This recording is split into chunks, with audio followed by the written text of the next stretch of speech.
actual, literal, continuous, I guess, fantasy, if you will, that someday I would just be recognized as having opinions worthy of the president inviting me over just to chat. And then that happened. That literally exactly happened. Now, what do I do with that, right?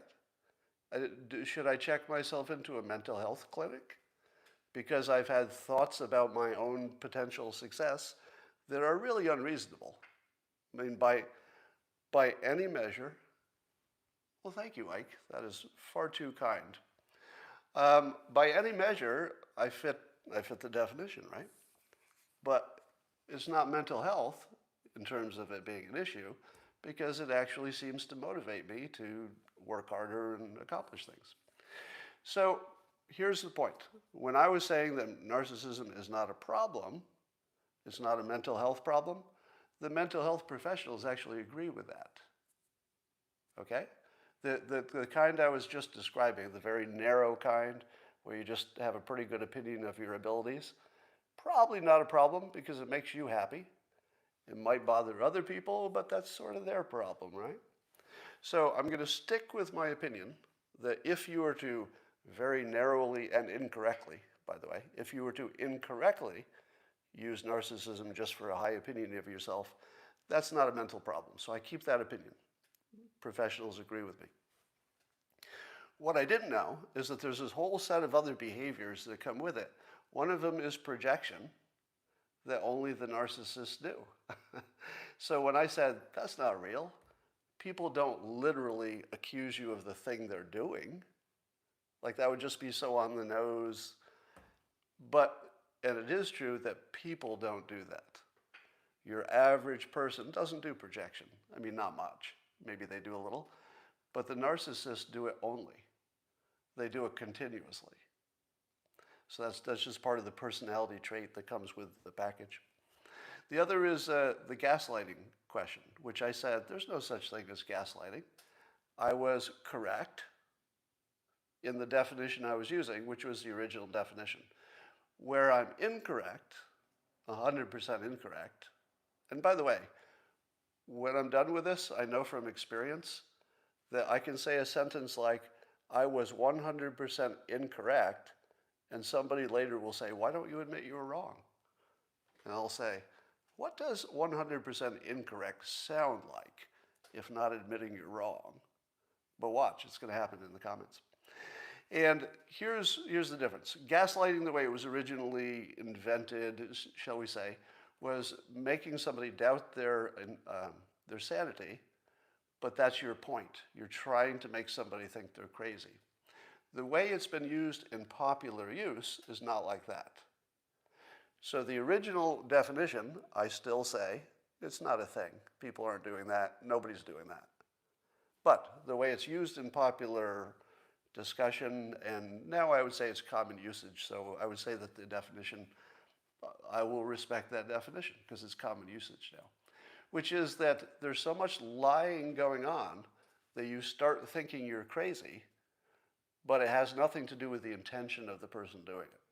The person doing it is just lying. That's it, they're just lying. The effect is that you think you're crazy, but nobody's intentionally making you crazy. That's where I had a difference with the definition. But given that gaslighting is apparently something that every narcissist does, along with projection, along with lying, and here's, you want to hear the freakiest part? All right, here's the part I'm not sure you're going to believe. But it goes like this. The narcissist, in order to protect their fragile ego, which is apparently the source of all the other behavior, will have instant memory loss when they are caught in a lie. And it will look to you like they're just lying again. But it's not. It's freakier than that. It's instant rewriting of memories. And when you see it in person, it's like, you won't even believe it. So these are behaviors that are very specific to a certain type of person. So let's talk about Joe Scarborough. You may have seen this morning that he had a big rant where he was yelling and, of course, some of it was theatrical, but it looked like he was actually a little bit out of control. You can't tell how much was for the camera. But is there anything that would trigger Joe Scarborough into rage? Anything that would look like, oh, did I mention that there's another term that's called the narcissistic rage? Have you ever heard of it? Narcissistic rage happens when you catch somebody lying who is a narcissist.